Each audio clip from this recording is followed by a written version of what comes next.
آپ کی جنت میں، میدان محشر میں اسے سوال نہیں۔ اسی طریقے سے ہر نماز کے بعد اگر کوئی آیت الکرسی پڑھے تو ادھر روح نکلی، ادھر جنت کا مزدہ جاں فضا اسے سنا دیا جائے۔ یہ عمل ہیں۔ لیکن آج مجھے آپ کو بتانا ہے کہ 6 قسم کے لوگ ایسے ہیں جن کو اللہ بغیر حساب کے جہنم میں ڈال دے گا۔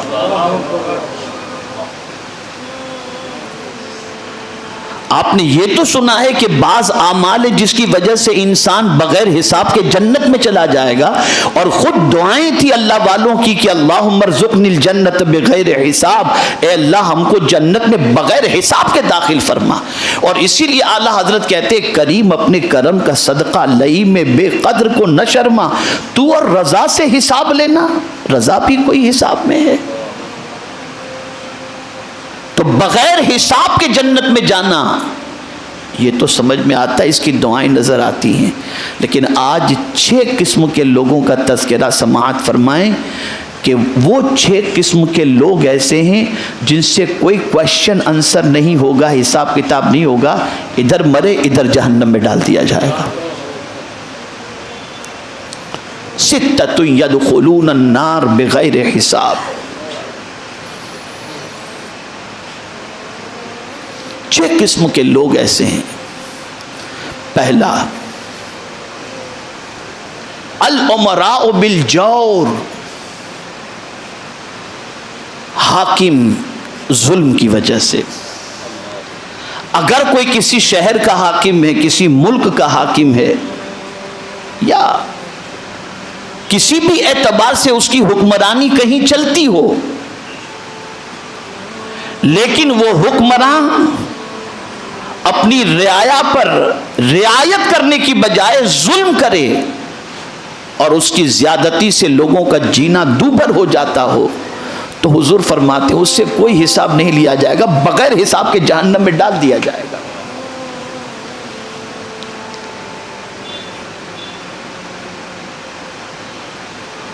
اور اسی لیے قرآن مقدس میں رب قدیر جل جلالہ نے جب کسی کو اقتدار ملے تو اس کی ذمہ داری کیا ہے؟ تو قرآن کہتا ہے الذین ان مکناہم فی الارض اقاموا الصلاۃ وآتوا الزکاۃ وامروا بالمعروف ونہوا عن المنکر، کہ جب کسی کو اقتدار ملے اور جب کوئی حکمراں کی حیثیت سے ہو، یعنی یہ اسلامی بات ہو رہی مسلمانوں کے حوالے سے، تو اس کی پہلی ذمہ داری یہ ہے کہ وہ نماز قائم کرائے، وہ زکوٰۃ کا حکم دے، وہ اچھی باتوں کا حکم دے اور بری باتوں سے روکے۔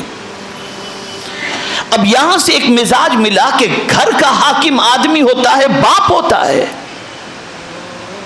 تو باپ کی ذمہ داری یہ ہے کہ وہ اپنے گھر کے بچوں کو نماز کا پابند بنائے اور اچھی باتوں کا حکم دے اور بری باتوں سے روکے۔ اسی طریقے سے قبیلے کا ہو، معاشرے کا ہو، سوسائٹی کا ہو، تنظیم کا ہو، ذمہ دار کی حیثیت سے ہے، تو حاکم کو رعایا پر ظلم نہیں کرنا، اپنے ماتحت کے ساتھ نرمی سے پیش آنا۔ اس بنیاد پر اللہ رب العزت جل جلالہ رعایت کی بنیاد پر اس سے رعایت فرمائے گا، اور جو رعایا کے ساتھ ظلم کرتا ہے اس کو بغیر حساب کے مولا جہنم میں داخل فرما دے گا۔ اسی لیے حضور صلی اللہ علیہ وسلم سے رب نے ارشاد فرمایا کہ میرے محبوب ان لوگوں کے لیے اپنے بازو کو بچھا کے رکھو جو آپ کی پیروی کرتے ہیں، جو آپ کی پیروی کرتے ہیں، آپ کے ماتحت والے ہیں، ان کے لیے اپنے بازو کو بچھا کے رکھو۔ تو سرکار اس طرح سے بازو بچھا کے رکھتے تھے کہ ہر آنے والا یہ تصور کرتا کہ حضور مجھ سے سب سے زیادہ محبت کرتے ہیں۔ یہ حال تھا۔ تو پہلی چیز الامراء بالجور، کہ حاکم جو ہے وہ ظلم کی وجہ سے، آپ سیٹھ ہیں، نوکر پر ظلم نہ کیجیے۔ اسی لیے حضور فرماتے ہیں جس نے ماہ رمضان میں اپنے ملازم کا خیال رکھا اور اسے بھی آرام پہنچایا، اسے غلام آزاد کرنے کا ثواب اللہ عطا فرماتا ہے۔ ہم روزے میں خود کے آرام کی تو فکر کرتے ہیں، لیکن صبح 10 بجے سے لے کر رات کے 9 بجے تک ملازم کی بالکل اس کا تیل نکال ڈالتے ہیں، اسے دوپہر میں آرام کے لیے نہیں بھیجتے۔ ہم تو 11 بجے آئیں گے تو دوپہر میں 2 بجے واپس چلے جائیں گے، لیکن دو ملازم کو رعایت، ظلم نہ کرو۔ یہ ظلم کی وجہ سے اللہ جہنم میں داخل فرماتا ہے۔ تو پہلا وہ انسان جو حاکم ہے اور اپنی رعایا پر ظلم کرتا ہے، وہ بغیر حساب کے جہنم میں داخل کیا جائے گا۔ دوسرا، والعرب بالعصبیہ، اہل عرب تعصب کی بنیاد پر۔ آج اہل عرب جو ہیں ان کی پوزیشن یہ اس زمانے میں بھی تھی اور آج بھی بعض لوگوں کی یہ پوزیشن پائی جاتی ہے کہ ان میں تعصب بہت زیادہ ہے۔ وہ اپنے علاوہ کسی اور کو نہ پڑھا لکھا سمجھتے ہیں، نہ اچھا سمجھتے ہیں، نہ کچھ کرتے ہیں۔ یہ ان کی سچویشن آپ کو نظر آئے گی۔ اور پھر دوسرا یہ ہے کہ وہ حق و باطل کا معاملہ ہو تو ان کے اندر آپ دیکھیں گے کہ باطل کے معاملے کے اندر بھی، ظلم و زیادتی کے معاملے کے اندر بھی وہ عصبیت کا مظاہرہ کرتے ہیں۔ غلطی ہونے کے باوجود بھی یہ اپنا ہے نا، چلو کوئی بات نہیں، اس کو چلنے دو، اس کے اوپر توجہ نہیں دیتے۔ اور عصبیت، یاد رکھیں، یہ جملہ میرا ذہن میں محفوظ کر لیں، اسلام میں تعصب نہیں ہے، تسلب ہے۔ اسلام میں تعصب نہیں ہے، تسلب ہے۔ اگر آپ کے قبیلے کا کوئی شخص، آپ کی کمیونٹی کا کوئی شخص اگر غلط کر رہا ہے، اس کے باوجود بھی اس کو سپورٹ کرنا، یہ ہے عصبیت۔ اسلام میں اس کی اجازت نہیں ہے۔ اور تسلب کسے کہتے ہیں؟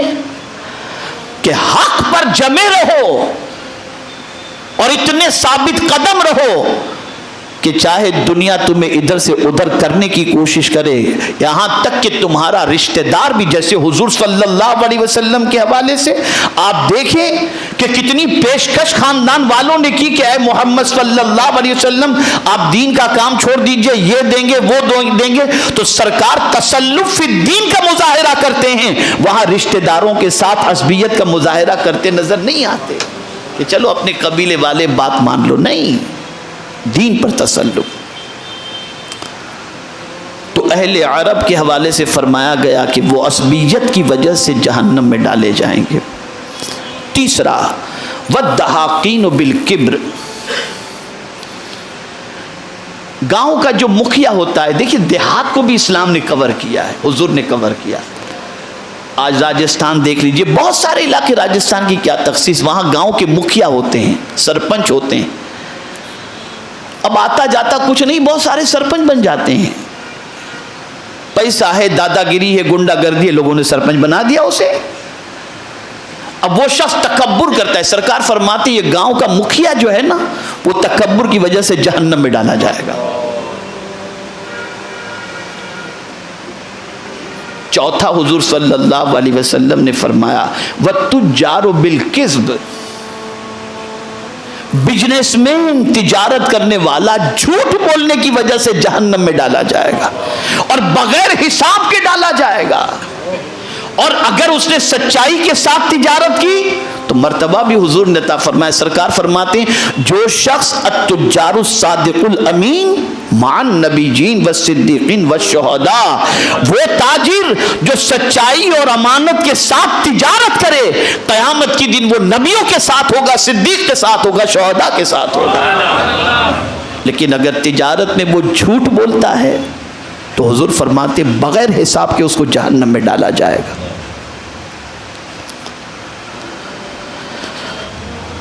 اور اسی لیے حضور صلی اللہ علیہ وسلم نے ارشاد فرمایا کہ جھوٹ بولنے سے مال تو بک جاتا ہے لیکن برکت ختم ہو جاتی ہے۔ تو وَالتُّجَّارُ بِالْكِذْبِ،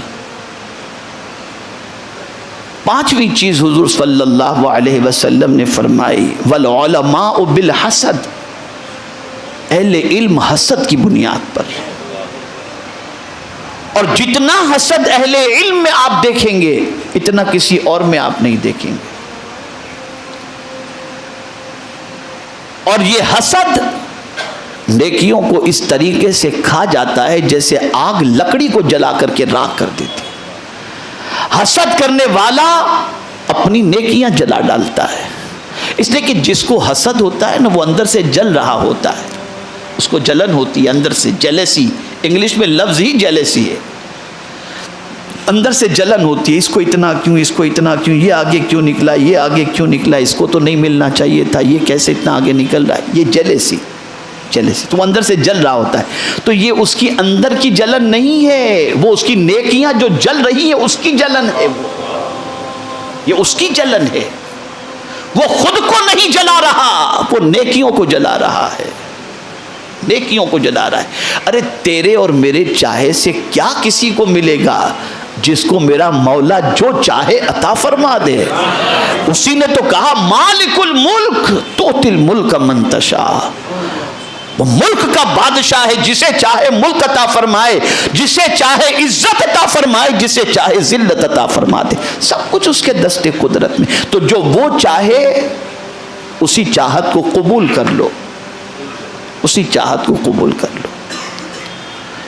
اہل علم کو یہ چیز ہمیشہ ذہن میں رکھنی چاہیے کہ حسد چونکہ ادھر زیادہ سرکار نے فرمایا، اس لیے چاہیے کہ کبھی بھی کسی کی ترقی پر جیلیسی اپنے اندر پیدا نہ کریں، ہمیشہ اپنے اندر یہ چیز رکھیں کہ مولا تو چاہتا تھا تبھی تو اس کو یہ مقام ملا، مولا اسے اور عطا فرما دے، تو مولا راضی ہو جائے گا۔ اس وقت مجھے حسد پر کچھ نہیں کہنا، صرف یہ میں آپ کو 6 لوگوں کی تفصیل بتا رہا ہوں کہ جن 6 لوگوں کے بارے میں حضور نے فرمایا کہ بغیر حساب کے جہنم میں جائیں گے، ان 6 کا تذکرہ۔ اب چھٹا کون سا ہے؟ تو حضور صلی اللہ علیہ وسلم نے فرمایا والاغنیاء بالبخل، مالدار کنجوسی کی وجہ سے جہنم میں جائیں گے، سرمایہ دار کنجوسی کی وجہ سے۔ اور بڑی معذرت کے ساتھ عرض کروں گا، بہت سارے ایسے ہیں اللہ کے بندے جن کو قدرت نے سرمایہ دیا تو دل بھی دیا ہے، لیکن اکثر ایسے ہیں کہ سرمایہ تو ہے دل نہیں ہے۔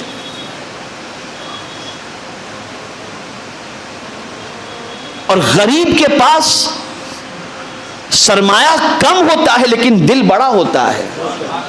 میں آپ کو دلیل کے طور پر سمجھاتا ہوں اور آپ روزمرہ کی زندگی میں اسے سمجھ سکتے ہیں۔ امیر کے پاس سرمایہ ہوتا ہے، بہتوں کے پاس بہت دل ہوتا ہے، لیکن اکثر کی پوزیشن ایسی ہوتی ہے کہ مالدار کے اندر بخل زیادہ پایا جاتا ہے۔